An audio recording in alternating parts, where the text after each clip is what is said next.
김수현의 그 입장 발표를 보면서 여기서 드는 몇 가지 생각이 있어요. 그래서 입장문에서 어떤 고인의 갑작스러운 죽음의 원인이 김수현 자신에게 있다는 주장 때문에 극심한 혼란을 겪고 있다. 아니, 나 때문에 죽었다라는 게 이게 말이 되냐, 이런 식으로 얘기를 했는데, 이 주장이 또 틀린 말은 아니야. 아니, 그 김수현 때문에 김세론 씨가 그렇게 했다라는 증거는 또 어딨고, 그지? 근데 또 틀린 말은 아닌데 그게 맞는 말도 아닌 게, 까마귀 날자 배 떨어진다고 김세론 씨가 그렇게 세상을 등진 날이 김수현 생일이라며. 그러니까 이게 그렇다라는 거는 우리 같은 이렇게 대중 심판들이 그걸 보고 들은 사람들 입장에서는 연관성이 아예 없다라고 생각을 할 수는 없죠. 내가 너 때문에 죽는다 라고 이렇게 다잉 메시지를 던졌을 거라고 생각이 들 수도 있다라는 거야. 이게 김세론의 다잉 메시지다. 사람들은 이렇게 생각을 할 수 있다고. 근데 또 그게 그렇다라고 해가지고 김세론의 죽음에 김수현이 어떤 직접적으로 연관된 거냐라고 하면 또 그렇지는 않잖아. 우연히 그렇게 날짜가 겹친 거일 수도 있지만, 지금 이런 판타지 소설 같은 어떤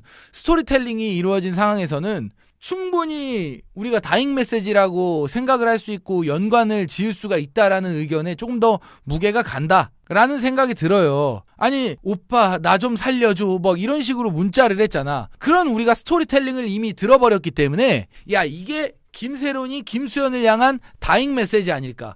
김수현의 생일에 그렇게 한 거는 다잉 메시지다. 이게 연결고리가 생겨버린다는 거야. 너와 나의 연결고리가 되어버린다고. 그래서 이게 앞에 영상에서도, 제가 라이브 전에 영상에서도 얘기를 했지만, 까놓고 얘기하자면 김수현 때문에 죽은 건 아니야. 그죠? 여러분들 인정하죠? 김세론 자신의 어떤 잘못 때문에, 또 자기가 어떤 그 인생과 삶이 괴로워서 고달퍼서 그랬을 수도 있고, 아니 무슨 이유 때문에 그랬는지는 알 수가 없어. 근데 우리가 생각하기에는 그냥 자기의 잘못과 업보와 뭐 자기 자신의 어떤 그런 선택으로 인해 가지고 이런 사건이 벌어진 거고, 이런 일련의 결과값은 사실 최대 책임자는 김세론 씨가 잘못한 게 맞는데, 죽은 상황에서는 그렇잖아요. 이미 이게 사람들의 기억 속에서 나쁜 기억이 다 눈 녹듯이 사라져버린단 말이야. 이 죽은 사람에 대한 기억은 우리가 나쁜 기억 다 사라져. 그래서 죽은 사람은 말이 없고 약자이고, 자신의 그 억울함과 누명을 벗기 위해서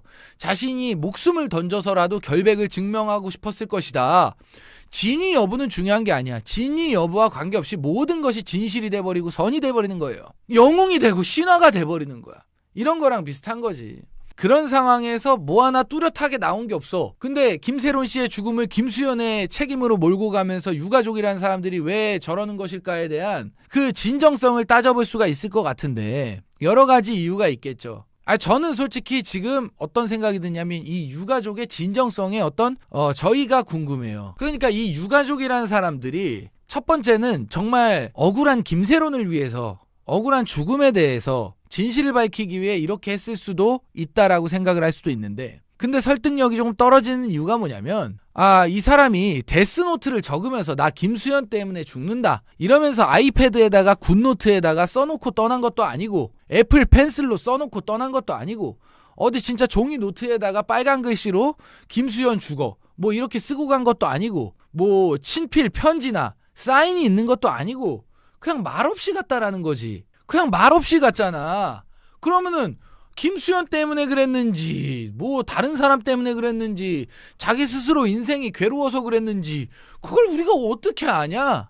알 수가 없다라는 거야. 김수현 책임으로 돌리는 데에는 이게 너무 그 근거가 약간 부족한 부분이 조금 있어요. 없지 않아 있어. 김수현이 책임이 없다는 건 아니야. 김수현 때문에 저렇게 된 거냐라고 이야기를 하면은, 그거는 조금 퀘스천 마크가 달릴 수밖에 없다.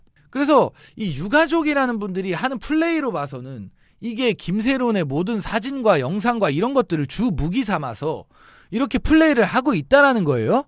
김수현에게 어떤 그냥 단순하게 공개 사과를 받고 이런 플레이로다가 이렇게 하는 것일까? 저는 이거 잘 모르겠어요.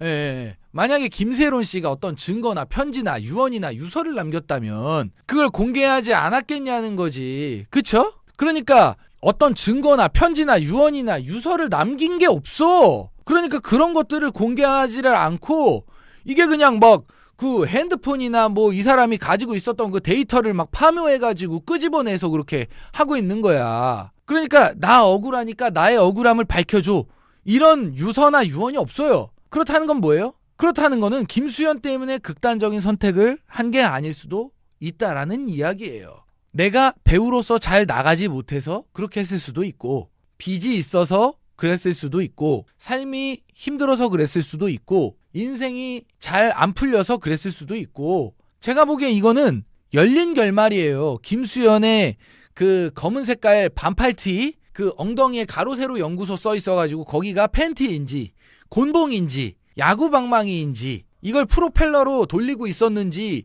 이 열린 결말처럼 김세론 씨의 극단적인 선택도 이건 열린 결말이다. 우리가 이렇게 단정지어서는 안 된다. 이렇게 결론을 내서는 되는 문제가 아니다라고 저는 생각을 합니다. 아니, 그렇지 않아요, 여러분들? 아니, 나는 보면서 계속 그런 생각이 들더라고.